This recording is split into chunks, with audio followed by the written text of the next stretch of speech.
Assalamualaikum warahmatullahi wabarakatuh. Di sini kami kelompok berikutnya dari materi efek Compton, yaitu anggotanya Almaratun Solihah, Yuni Rahmawati, Melani Lestari, Nurwidiana. Dan perkenalkan, nama saya sendiri adalah Melani Lestari. Untuk pembahasan pertama mengenai pengertian efek Compton akan dijelaskan oleh Yuni Rahmawati. Pengertian efek Compton. Efek Compton adalah hasil penurunan energi dari foton yang mungkin merupakan sinar X atau sinar gamma foton. Hamburan Compton adalah contoh dari hamburan inelastis karena panjang gelombang cahaya yang tersebar berbeda dari radiasi insiden. Namun, hasil efeknya dapat dianggap sebagai tabrakan elastis antara foton dan elektron. Jumlah perubahan dalam panjang gelombang disebut pergeseran Compton. Inversi hamburan Compton juga ada, dan terjadi ketika dikenakan transfer partikel bagian dari energi untuk foton. Efek Compton penting karena menunjukkan bahwa cahaya tidak dapat dijelaskan murni sebagai fenomena gelombang. B. Aplikasi efek Compton. Teleskop Compton nuklir atau NCT adalah Y ditanggung balon rai lembut 0,215 MeV. Teleskop dirancang untuk mengetahui sumber astrofisika dari garis emisi nuklir dan polarisasi ray. NCT menggunakan sebuah array dari 12 detektor pencitraan 3D germanium atau GEDS. Compton atau Comtel. Teleskop pancar Compton biasanya memiliki dua tingkat instrumen. Pada tingkat atas, sinar gamma Compton menyebar kosmik dari sebuah elektron dalam satu scintillator. Foton tersebar kemudian bergerak ke bawah ke tingkat kedua. Bahan scintillator yang benar-benar menyerap foton tersebar.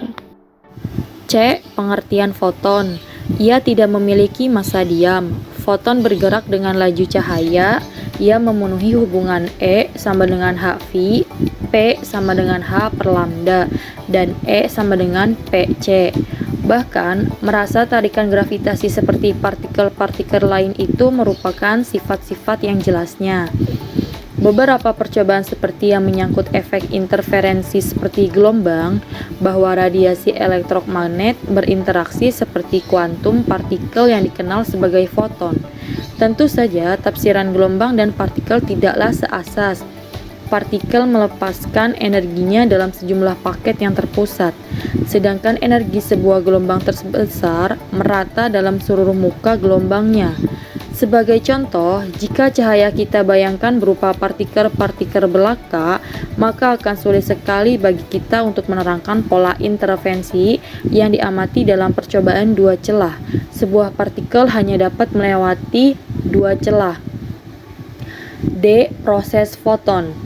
Bremsstrahlung dan produksi sinar X. Apabila sebuah muatan elektrik, misalnya elektron, dipercepat atau diperlambat, maka ia memancarkan energi elektromagnet. Dalam kerangka pemahaman kita sekarang mengatakan bahwa ia memancarkan foton.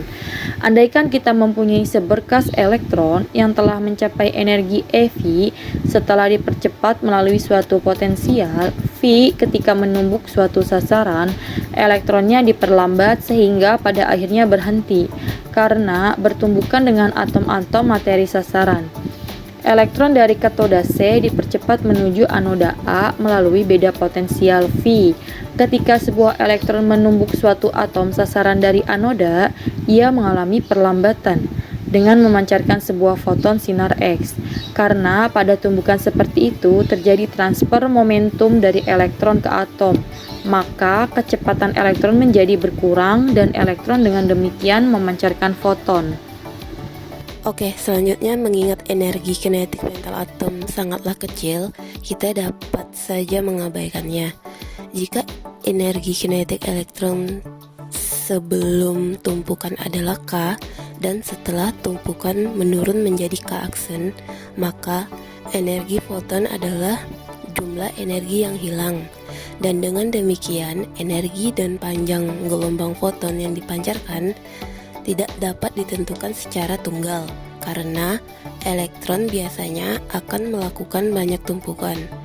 Sebelum diam, elektron tersebut akan memancarkan energi yang berbeda-beda, yang berkaitan dengan kehilangan energi yang kecil, hingga suatu energi maksimum K yang berkaitan dengan kehilangan seluruh energi elektron hanya dalam satu tumpukan.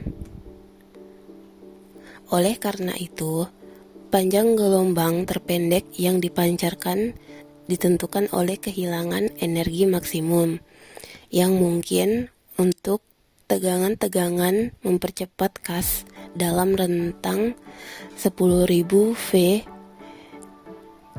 Delta min berada dalam rentang beberapa puluh nanometer yang berkaitan dengan daerah spektrum sinar X.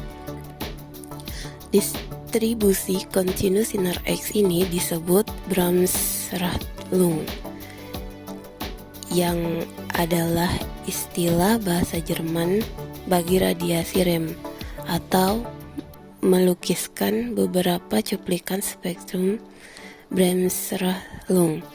Ini dapat ditulis sebagai berikut: elektron menghasilkan elektron dan foton. Reaksi di atas adalah proses kebalikan dari efek fotoelektrik.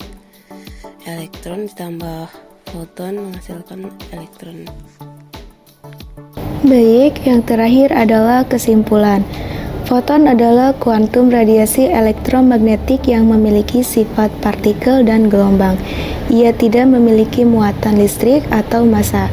Ia memang memiliki momentum dan energi. Dalam hal teori kuantum modern, radiasi elektromagnetik adalah aliran foton, juga disebut kuanta cahaya melalui ruang.